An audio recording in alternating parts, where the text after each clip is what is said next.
Hey folks, this is Tobias. I wanted to give you guys an update on this Viking shield generator that I'm building here in Houdini.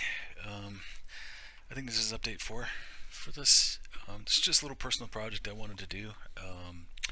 So yeah, I'm basically making a tool that will generate a high-res model parametrically of Viking shield and also make it available as a game asset as well. So the idea, at least the directive of this project for myself, is to make something that could be art directed, where you can control the look of the entire shield itself, generate UVs and texture maps that you can then edit elsewhere if you want, and then either bring that into a normal production pipeline for, say, film or television, or even games like Unreal Engine and Unity. So this is not complete yet, but this is just a walkthrough of where I'm at right now. So I don't know if you've seen the other videos before, but you'll notice here that I've redone the controls here because I'm trying to make this as robust as possible for the end user. So I added this global section, which will allow you. This is where you would do your conversion from high res to low res in your output. I'm going to cover this global distress in a second, but I added a curve feature for the shield itself, and this is in degrees, so you can see that you can actually add some curvature to that. Let's just go through the different tabs here. So we have the base control, which is this whole base that you're seeing here.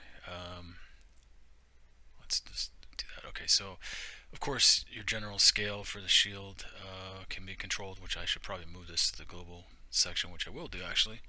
You have your overall resolution, which will help control your shape. And then you have features here which will allow you to distress the shield, basically add damage to that shield. Like I said, either on a global level here or on individual elements, which I've created. So I've provided both options. On the individual elements, you can actually control the look of it. If you're looking for just a quick and dirty, I just want the whole shield to just look battered and beat. You don't really care about so much the detail or the art direction of that, how that looks.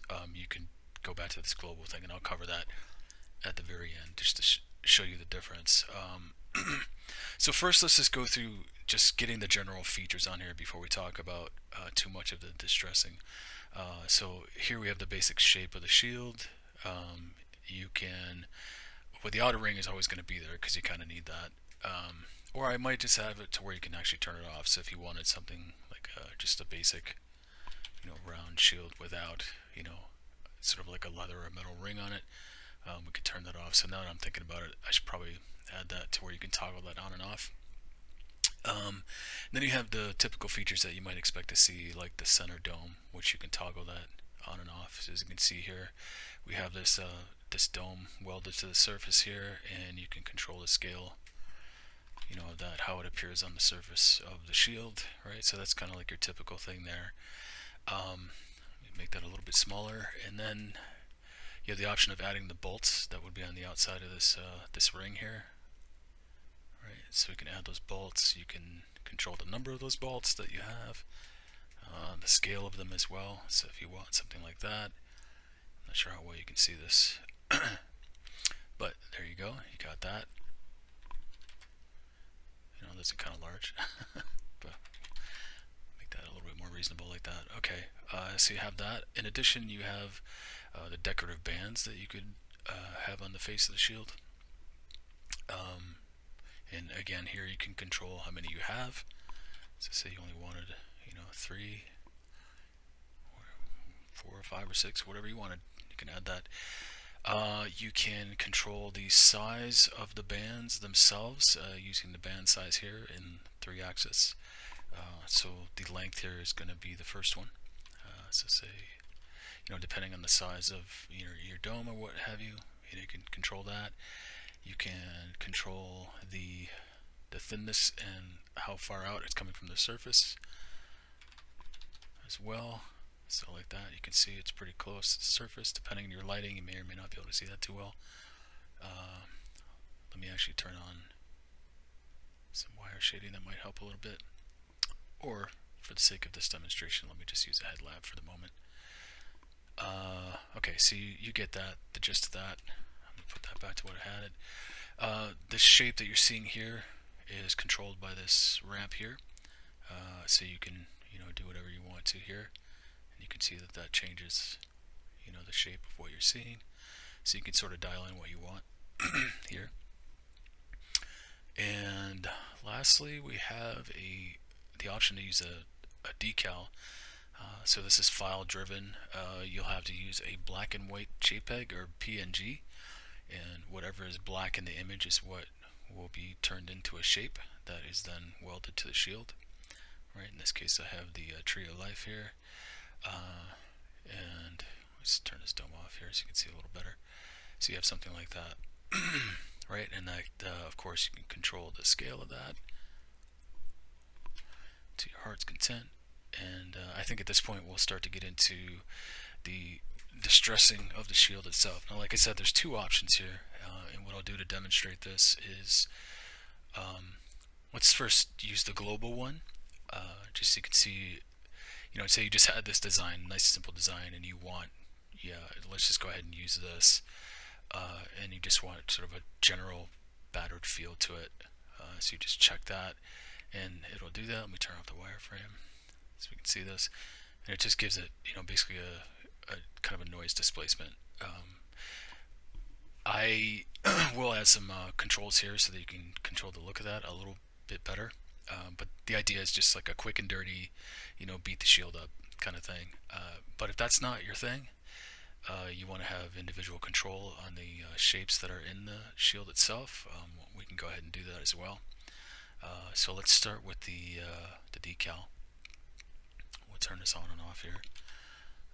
So we'll turn this on, and you can see what we get is, basically some damage happening on the decal itself. And here we can control the look of that. This is what I was saying is different about using it on an individual feature basis. So, say you wanted to dial in a different kind of look, for that damage, you can do that. And it's entirely up to you. The look of it, the intensity of it. You might want to have it, pretty intense like that, or something a little milder. It's entirely up to you.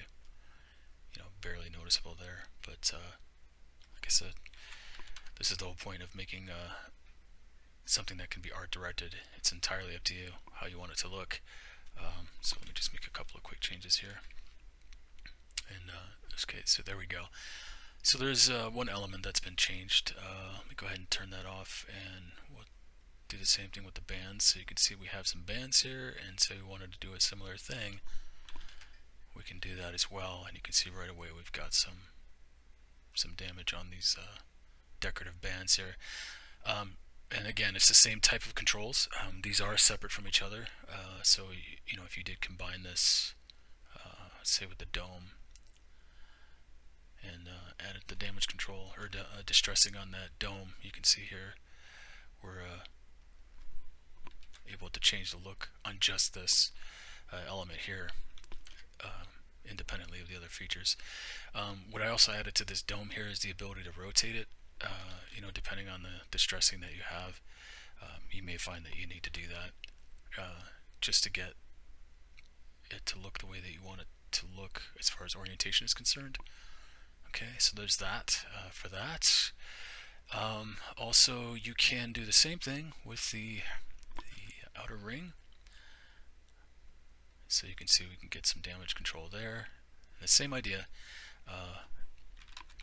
Might want to be a bit more subtle with it. It's entirely up to you. This is all art directable. And the same thing with the base, which is basically the background of the shield here. Let me turn on the wireframe again so you can see that a little better. And so you can see how the distressing is happening on the sort of the central base of the shield itself, right? So you can control that how you want it to look. And I think at this point, if we add in some lighting, take away the wire shading, you can get a better sense of what that's like. So this is the one method of doing sort of a distress look, where you sort of dial in the different looks per element. if you decide that you do like that and you still want to add sort of a global distress to it, you can also do that optionally. In order to keep the settings that you have, plus add an additional layer of distressing here. And again, I'm going to put some controls in here for the global look of it as far as the distressing, so that you can dial it in as well. But it's really just kind of two options that you have there. You can just do it globally on the shield, or as individual parts. What else here? Let me go ahead and turn these off. And well, actually, let's leave that on. The other feature I had that I told you about was the conversion to a low poly asset, suitable for game engines, and that's going to give you something that's a couple thousand polys, as you can see here. We can add to the headlight here. We will do some remeshing on this and some UV stuff so that you can make better use of this in your game engine. Now, the degree to which this can be reduced and still have decent fidelity is obviously going to vary depending on what you've got going on in your model. So, for instance, let's turn some of this stuff off here. Distress, dome distress, turn that off. So let's say we're using a decal, or I'm sorry, that's not the bands. I meant to turn this off here, and so we're using a decal, and we're not distressing it. Relatively low poly thing here. Dome, sorry. Here we go. All right. So everything's back to where it's supposed to be.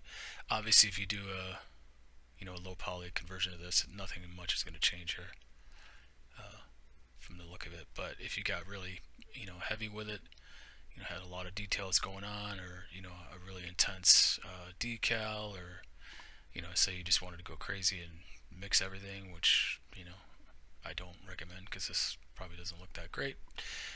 But say you've got something like that, and you want to reduce the polygons to something like a game engine. There is a cutoff to where it's not feasible. Once you go below a certain threshold, you don't really even have the details anymore, to where it's not even useful. But something like this is still probably less than 5,000 polygons compared to the high res asset, which is probably closer to 100,000, 150,000 polygons, depending on what you're doing. So yeah, I think that pretty much kind of gives you the gist of what I'm talking about here. I hope that was helpful, and stay tuned. Like I said, I'm still adding features to this, and upcoming as far as the development of this will be the UV processing and texture mapping, so that you can complete your whole workflow. Alright, so stay tuned, and I'll see you soon.